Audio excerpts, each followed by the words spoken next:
Hello. Welcome back to another stream. It is Thursday, May 26th.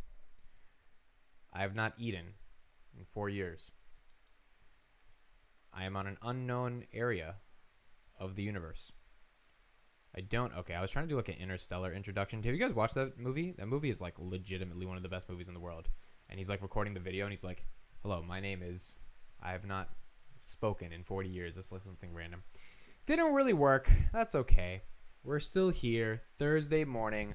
Live stream. This one's got to be a quick one. I'm out at 9:50 today, 10 minutes earlier than when I usually am out because I've got a meeting. Got a very important meeting today. Got to see what we can do in this meeting. Hair's kind of crazy. That's okay. If it wasn't crazy, would it really be that much fun anyway? Market is going to be open in 8 minutes, and we're going to see what's going on in the markets. NVIDIA had their earnings yesterday. NVIDIA was not that good. I mean, NVIDIA numbers were okay, but their guidance was a little off. They're down about 4% pre-market. I mean, they didn't crash the market by any means. They're already down 50% from all-time highs, so the market kind of baked in that their numbers wouldn't be amazing, but their numbers also wouldn't be crazy. Pre-market, the market's up about 1%, so... market's not like horrible. Palantir is actually up 5% pre-market, so not bad. Or sorry, they're down like 0.1%, but they recovered 5% last night. Palantir also just launched a new partnership. Not Palantir launched a partnership. Rubicon, which is a company Palantir invested in, entered into a strategic partnership with Palantir. Now, if you don't know what Rubicon is, I did a video on these guys a while ago. Palantir invested in a digital trash can. There it is. This is a video from December 20th. Look at me. Look at the background. Those were the days. This is called Rubicon. So this is a software and recycling. This is like waste management, but they do it in a like eco-friendly way. So I mean, they invested in them, and Rubicon is now basically extending the partnership that they invest with Palantir. So they're probably going to be paying for a little bit more services, stuff like that.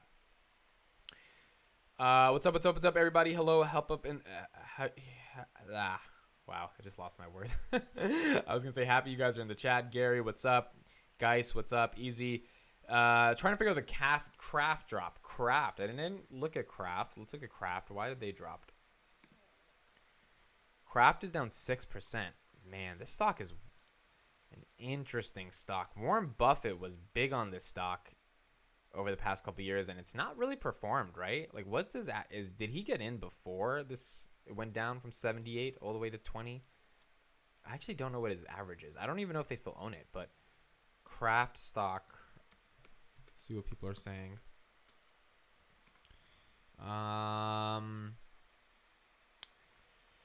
Is there any news about it? No, there's no news. I guess, I don't know. I mean, there's no earnings either. Also, this deal is kind of huge, what's going on right now. Broadcom confirms deal to purchase VMware in $61 billion in cash.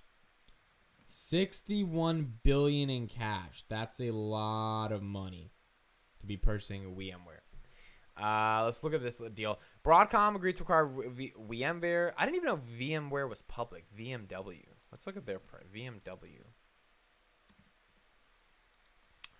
120 max. Oh wow, they hit 125 in 2007, and then they crashed down to 17, and it took them until 2017. It took them 10 years to get back to 125. Wow, that means the bubble in 2008 was bad for this type of company, for it to go down that badly. But they stayed alive, right? And they got to 206 back in 2019 or 2020. Yeah, 2019. Yeah, so interesting. VMware does a lot of IT tech related stuff from what I understand. I don't know too much about them, but I do know that they do have that's sort of their main thing. Look at the PE on Craft, barely growing and still that high. Dividend XJ, both. Yeah, that makes sense.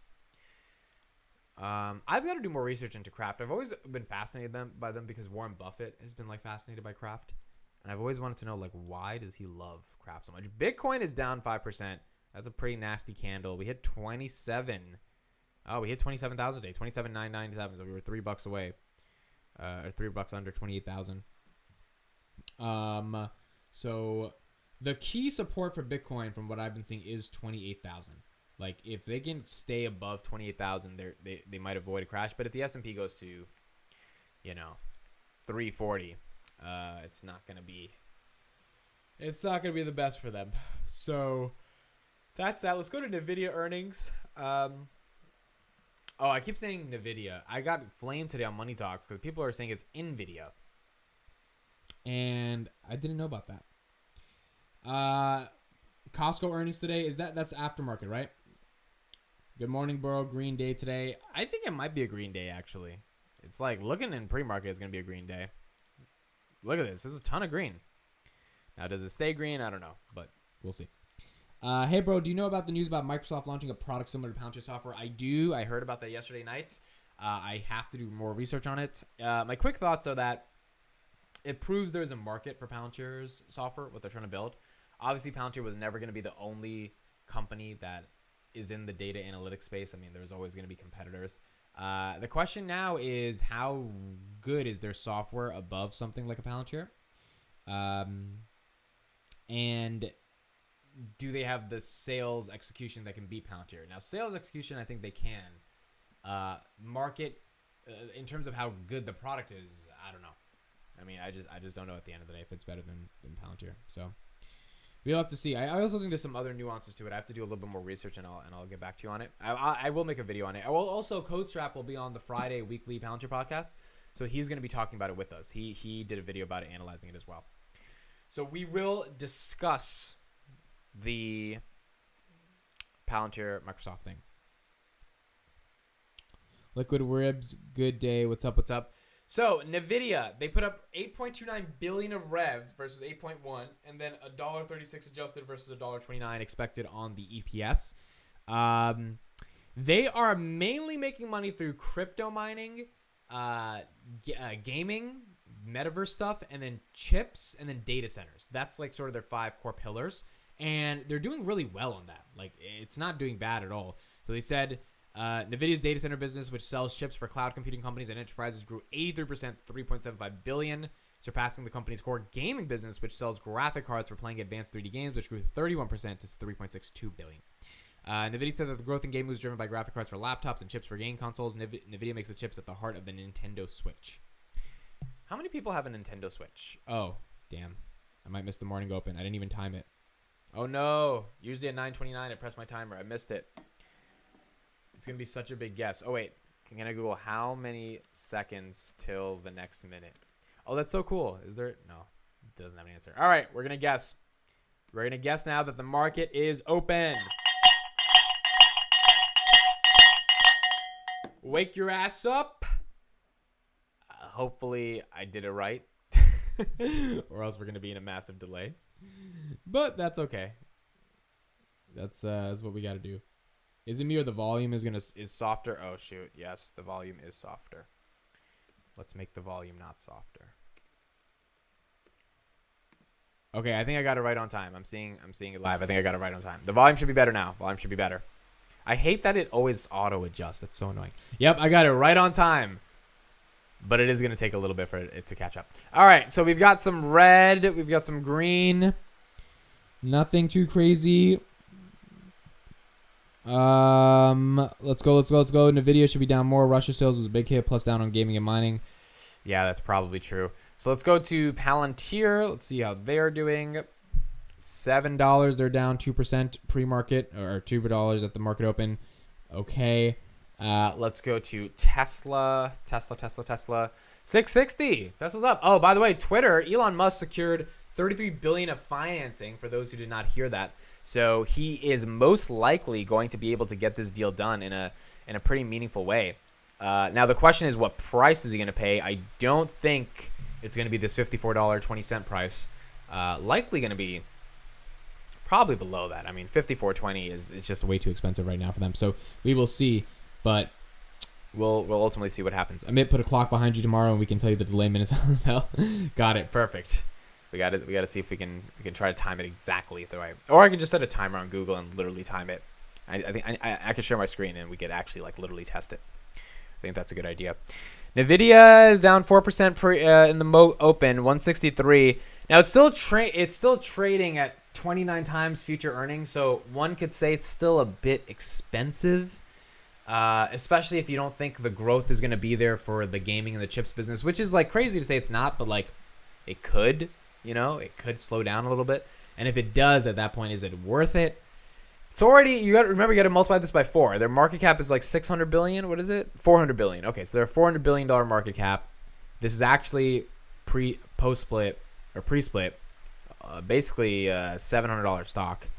So, I mean, I guess we will see with NVIDIA. I keep saying NVIDIA. ARK is at $40. Let me see what ARK sold yesterday. I didn't even check. Or what did they buy? Let's go to ARK Invest Daily. Oh, look, Palantir VP. Consumers have a different view of data since the COVID pandemic. Let's click this. I didn't watch this yet. I didn't even know this because it came out. ARK Invest Daily. Dartons, what's up in the chat? Happy you're here. Okay, so this was yesterday. Oh, she sold more Spotify? What? What? Hold on. Am I looking at the wrong one? No, she did. This was the one I tweeted, 524. She sold 480,000 shares of Spotify and then 82,000 shares of Spotify. And then, this is May 25th. She sold 261,000 shares of Spotify and 45,000 shares of Spotify. And she bought more Tesla, Coinbase, Block, and Roku. What? Wow.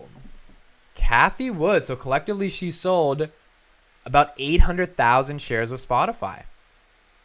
260 plus 480 is basically...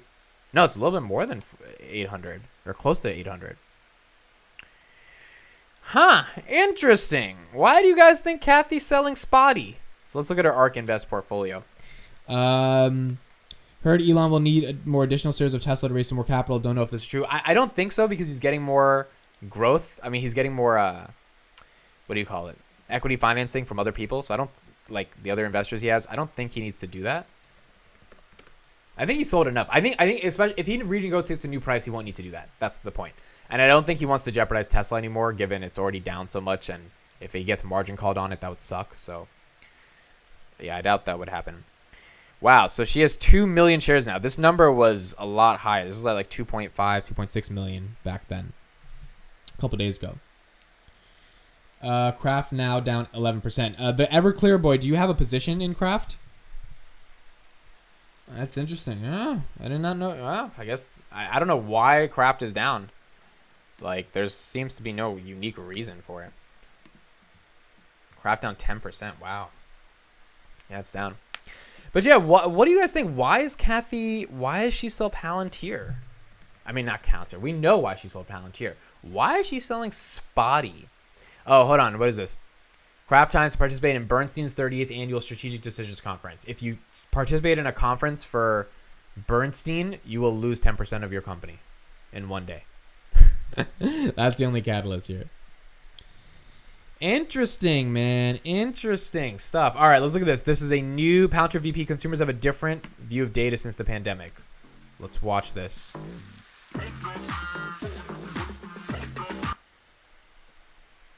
This just came out. One bite of 100%. Why is the ads? They're taking forever to slow. Okay, we're going to wait till... They're in the Davos World Economic Forum right now. So they're also in a climate change place as well. So no, but I might by the end of the day. Huh?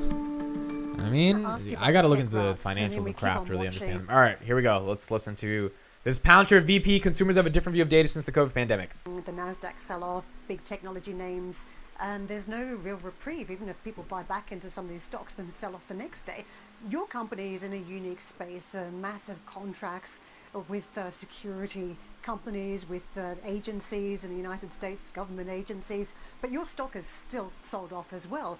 What do you make of what we're witnessing right now? Is it just a brief period or something much worse than that? I think that at Palantir what we're focused on is continuing and focusing on growth for our customers. So I think we're trying to not be distracted by what's going on in the markets and sort of focusing on delivering That's all well and good, but I mean, Sequoia just put out a report saying cost cutting is key for some of the startup companies. You need to revisit these business models. You're basically in a melting pot, and you've got to convert yourself into something more resilient. That's not just being focused on what you're doing in the business, that's a complete rethink. I mean, it's one report, but I think what we're doing is actually just saying exactly what Sequoia is saying we're helping our customers doing. So we're focusing on helping them reduce costs, become more efficient, and get more out of the value in the data that they already have. And that's something that actually, because of some of the downturns, some of the global crises that we've seen, especially around supply chain and other things, we've seen actually people turning to, we need technological solutions, and we need to have data-driven solutions so we actually understand what we're doing, what we're spending our money on, and where it's going. And so if you look at some... I've never heard this guy talk. He is not that exciting to listen to, I'm not going to lie. It's not a carp figure, but sometimes you need the boring part with carp, right? Some of our customers were getting a lot of requests for, okay, we've had supply chain disruptions. Can you help us get more visibility, given information that's out there and exists on how we can best adapt to that to continue delivering customer value? So I think people are looking at tech from at least the customer perspective, which is where I sit, as how can we use your solutions and products to help us through this period, and looking at more as an opportunity rather than a negative. Before we move on from the changing landscape, I just want to follow up on this because regulators are pushing back around market dominance with antitrust measures here in Europe in particular, but also potentially in the United States. And there is one view out there that this market turmoil means that the large companies just get larger. And someone said to me on the sidelines, look, what does Palantir do? I mean, where's their edge? AWS, Microsoft. Ooh, this is a good question. So she's asking about AWS and Microsoft. Let's see what he says. They do all this and arguably might do a better job of it. So does this landscape Arguably might do a better job at it. She's hitting him with a hard one. Let's see how he responds. mean that other bigger competitors have a much stronger position than you do at this stage? I would actually say the opposite. I think, we partner very, very closely with both AWS and Microsoft. We don't view them as competitors. We view them as partners. Ooh, so he took a different route. He said, I'm going to take your question that's trying to put a thorn in me, and I'm actually going to delegitimize the premise of the question, which is that this is competitive versus collaborative. Now, it's obviously still competitive, but if you say it's collaborative and you have some reasoning for it, it gets the pressure off you to be compared to the Microsofts of the world. Partners, and we coexist at all of our clients. At basically any client that's on the cloud, we have to coexist with Google, Microsoft, or AWS. So we coexist harmoniously at over 250 customers, and that's been since our inception and since cloud has become prevalent. What I would say is that, again, it's looking at companies are being smarter about what they're spending on. So how can we get a direct return on our investment in this technological solution that we're buying and investing in? And I think you're seeing that with some of the announcements that came out around Palantir this week with some of our partnerships, is that people and organizations that we've been partnering with are doubling down because they're seeing the returns. And especially at a time when you need to create efficiencies in your business and make sure that there's no dollar that goes, not well spent, we're in a fortunate position to help them deliver on that. That's actually a really good point. Like, if there's an economic downturn happening right now and they have the ability to make companies more efficient with partnerships and with the way their software actually allows them to recognize business intelligence, it's not a bad answer. I mean, now granted, Microsoft just released a competitor, so you are technically competing with them, but they're not competing on the cloud compute layer. They're competing on the abstraction layer above that, which is business intelligence and data analytics, which is you're going to have to exist with Microsoft and AWS. But the question ultimately becomes, can you get more and more companies to believe in the product you're selling around data intelligence? About data again, because look, the concept of using data that's out there and collecting it and harvesting it and actually using it for common good, it has been exhibited via COVID as well. But there are also a lot of us out there as well who have real objections to our data being used as well. Has that debate moved on at all? Has the regulatory debate moved on about So the answer to this question is simple. Palantir doesn't steal your data. So let's see what he says. Balancing the common good to actually the personal aspects of that, where we just don't want our data used by big corp. Yeah, I think what you see is that people have a different understanding of data now than they did pre-COVID. Because what you see happen, be it through vaccine distribution, be it through supply chain disruption, be it through the ongoing war in Ukraine, there's been a huge number of disruptions, and people still want their vaccines. Well, most people. People still want their PPE, need their PPE equipment. People want to buy cars. They want to continue to fly on planes.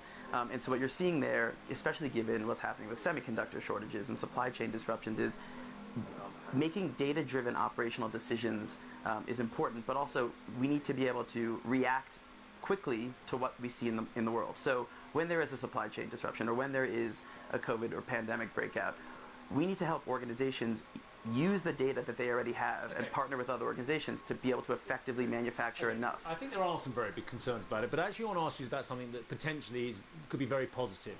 And I know that a lot of the great and the good here in Davos are trying to keep the climate initiative, net zero, on track as well. And someone said to me, actually, the use of data in this battle is in the foothills compared to where it should be as well. Tell me how big data can actually help save this planet from a climate disaster. I think big data can help partner with organizations to help their carbon tracking and other things. So what you see right now is there's no, and actually it's interesting you bring this up because in one of the WEF discussions I was in yesterday, it was around how do you make hyper-connected ecosystems, so around sustainability and around data sharing between. All right, so we can get enough of that. So a couple things in the comments. Someone says Subway guy needs to get a job, bro. If this guy is Subway guy, I want to be Subway guy because the amount of money he's probably pulling in from his options are insane. Palantir picks Davos to do a lot of marketing. That is true. They are doing a ton of marketing here at Davos. And it's probably a good week to be able to do this stuff. He missed the opportunity to say they don't use or sell companies' data. Yeah, that's the problem. He should have been like, yeah, this is not even a question. We don't sell data. We sell the shovels to dig for the gold. We don't sell the gold, and we don't use the gold. So this guy's not that inspiring. I do wish he was a little bit more inspiring when he talked. And then Everclear UBS drops a bearish outlook for Kraft and drops price target from 40 to 34 on high inflation. Kraft's book value is 40. Wait, they're trading below book value? Wow. And the dividend is 4%? Kraft might be an interesting one. Kraft might be interesting. Dividend is 4% and they're trading below book value. Wow, dude, thank you for bringing Kraft to my attention. That again, Kraft they got dropped on a price target from UBS because of high inflation. It makes sense because Kraft sells like consumer goods, like ketchup and all this stuff. So if they are trading below book value, and you believe inflation is going to go away, Kraft could be undervalued, and they have a 4% dividend. I've never bought a dividend stock, and I'm like, I wouldn't be opposed to Kraft being the first one in my portfolio. Big Ray says, I wish we did use consumer data. We would be making a lot more money, LMAO. Honestly, I don't even know what we would do with consumer data because we don't sell ads. So it's like, I'm not sure if it would help that much. But we better show some profit. We better get gap profitable somehow. GameStop up 10%. Palantir is doing okay. It's up at 8. Why is GameStop up 10%? That's a tweet. Why is GME up 10%? Why is GME up 10%? Does anyone know? Not Nvidia. What's the other one? Kraft. I'm going to tweet about Kraft as well. Kraft is down 6%. What's their ticker symbol? KHC. KHC Kraft down 6% below book value. 4% was low book value because of high inflation numbers from UBS. GAAP is BS accounting term. Interesting. Palantir needs to bring some boring people to Mezonic, figure out Carp is not inspire confidence in most. Well, they do have, that guy was boring, so they got the boring guy. What else is going on? But Spotify is up, even though, what's his name? Kathy sold a crap ton of it. It's at 108. For those who are new here, Kathy sold another 300,000 shares last night of Palantir. Of Spotify, not Palantir. She already sold 37 million of Palantir. GameStop. What's going on with Game? What's going on with the Game? Where's AMC if Game is up? Where's AMC? $12. AMC is up 2%. Interesting. Let's Google GameStop. Did anything happen to the GameStop that allowed it to do what it is doing? GameStop. No, nothing. Okay, I guess it's just up to be up. Nvidia, let's see how they're doing. They didn't have the best earnings yesterday. 168. Okay, nothing too crazy.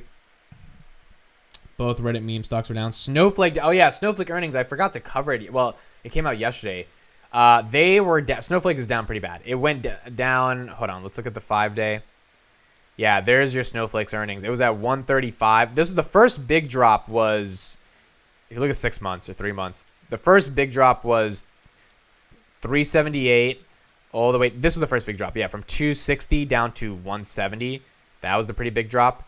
And then since then, it's just been like Snowflake has just eliminated so much value for people if you bought it in the 200-300s. But Snowflake's going 100% year over year. In 2030, I don't think Snowflake's going to be a $115 stock. So, I mean, it's juicy. Like, I can't not lie. Snowflake looks like a juicy, juicy stock to buy right now, just given how small the valuation has gone down. Just bought one single share for Kraft. Well, you got 4% dividend on there. Shorts for GME has risen to the highest, 25-ish in 25% in the past year. Well, oh, maybe that's why. The shorts are trying to squeeze them. That's what's going on Reddit. That's a good insight. Thank you guys for bringing that up. That's probably why. Been watching your videos for ages. Love the content, bro. First stream I've managed to join due to time zones. Thank you, Greg, so much for joining. I appreciate you. There's going to be a lot of streams coming in the summer. I can't announce exactly how we're doing it, but there's going to be a lot of streaming in the summer. Like, a lot. So it's going to be fun. Having said that, I got to go now, guys. I know this is a little bit of an early stream. I got to end today. I do have a very important meeting today at a local Starbucks. And, well, Starbucks like an hour away, so it's not really local. But it's near where I work, so I guess that's why it's local. Meeting with a venture capitalist today. Going to be an important meeting. I wrote a bunch of numbers down in my notebook. This guy has a lot of money. If he likes what I talk about, he might give me some of that money. So, important meeting. Got to go to that. Thank you all for being here in the morning. 150 people. Really, really appreciate it. It's been a fun time in this morning. Tomorrow, Friday morning live stream. I'll be here again, 9:20. We'll probably do an extended version tomorrow. Probably like 9:20 to like 10:30ish. We'll just talk a lot about what's going on in the market. And yeah, Thursday, week's not over yet. Got to go get stuff done. And just looking at everything in the comments. So this GameStop stuff, I'll look over it tonight. We might make that a Money Talks topic. Not tomorrow because there's no shows on that. And then there's Memorial Day as well. So there's the weekend. So we're now going to have a show on Monday. But on Tuesday, we might be able to talk about that. Maybe something's brewing there, and we'll discuss on that. All right, guys. Happy to support your Patreon amid. Justin, thank you so much. We had one person join this morning. Steven, I don't know if you're here. He joined the Patreon. If any of you guys want to join, link in the description. Thank you guys so much for being here. I appreciate all 145 of you. I will see you guys tomorrow. Bye-bye.